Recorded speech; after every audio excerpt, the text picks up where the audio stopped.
Abu Lestaluhu langsung ke depan pada Ferdinand Sinaga, berdua dengan Ngocai. Ferdinand Sinaga masih Ferdinand, penalti, jelas penalti. Oh, nampaknya Lili Pali tadi yang dijegal oleh Ngocai. Jelas memang terlihat sebuah penalti yang dilakukan oleh Ngocai dalam kotak penalti.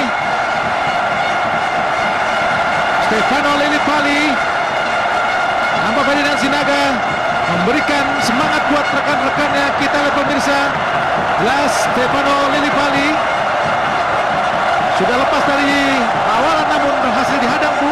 Ya, jelas terlihat ya bagaimana pergerakan Lili Pali dan menguasai bola di area kotak penalti dari Vietnam dilanggar oleh pemain nomor 15 Ngocai, sehingga membuat Indonesia mendapat kesempatan atau peluang untuk melakukan tendangan penalti. Ya, Boa Solosa apakah sukses menciptakan gol yang ketiga di Piala AFF? Kita pemirsa saksikan Boa Solosa. Gol!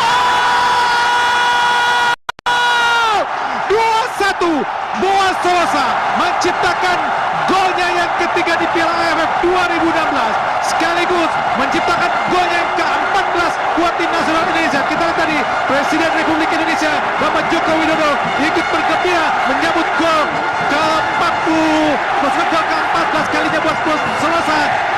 Kita lihat pemirsa bagaimana gol yang sangat indah, Bung. Ya, saya pikir ketenangan, pengalaman, kecerdikan Boas dengan memaksimalkan sebuah peluang penalti menjadi gol, sehingga Indonesia untuk sementara unggul 2-1, menyamai rekor Kurniawan Dwi Julianto dan Ilham Jaya Kusuma sepanjang pagelaran AFF dengan 3 golnya.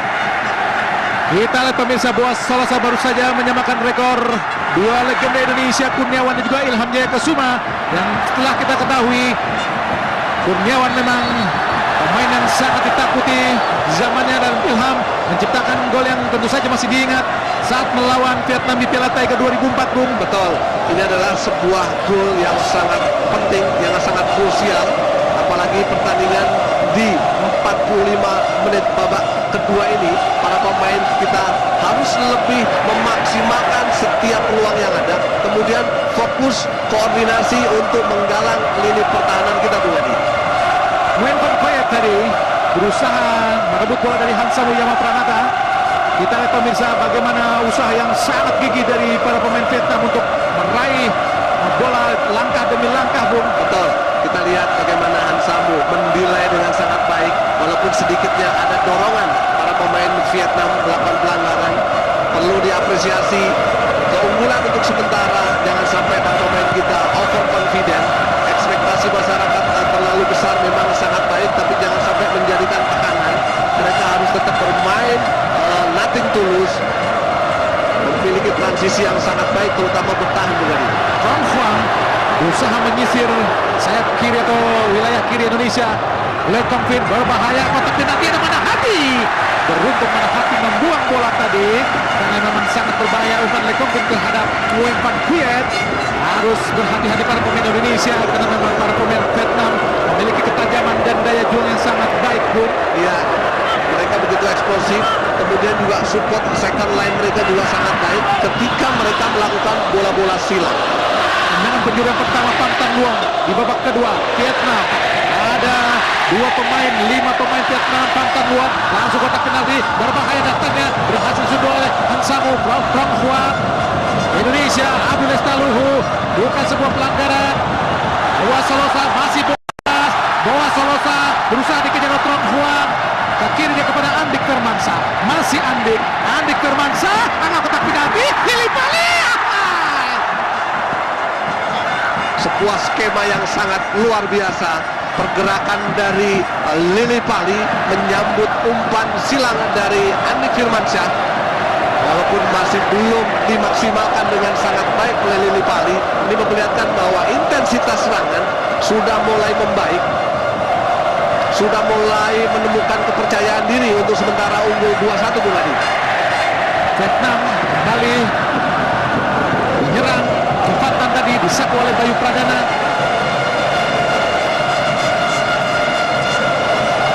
Le Van Tan, Phu Van Tan, masih Phu Van Tan. Nguyen Van Khoet dibuang oleh Hansamu. Ferdinand Boas Solosa, masih Boas Solosa, masih Boas Solosa. Apa yang terjadi? Pelanggaran dilakukan oleh Ngokchai terhadap Boas Solosa. Jelas memang sebuah pelanggaran, Bung. Betul.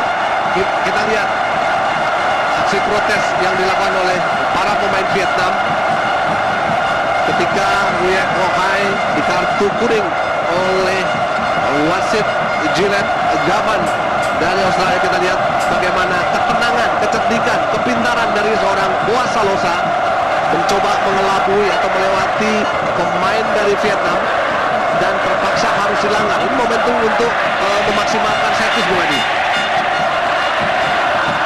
Langkraman kebobolan 2 gol pemirsa melawan Indonesia di babak semifinal di tahun pertama Piala AFF 2016. Tentu ini sebuah peluang yang cukup baik untuk menciptakan gol lagi buat Indonesia tanpa wasit Gavan memberikan tanda agar para pemain Vietnam patuh berdiri di atas garis yang dibuatnya. Itu garis ini bukan main-main karena sebelum bola ditendang bergerak adalah kartu kuning oleh para pemain Vietnam. Rizky Pora lakukan sudah. Beruntung tadi berhasil ditepis oleh penjaga gawang Nguyen Tran Man. Tendangan dari Rizky Pora, tendangan penjuru yang pertama kali pemirsa, sebuah tendangan sangat baik, Bung.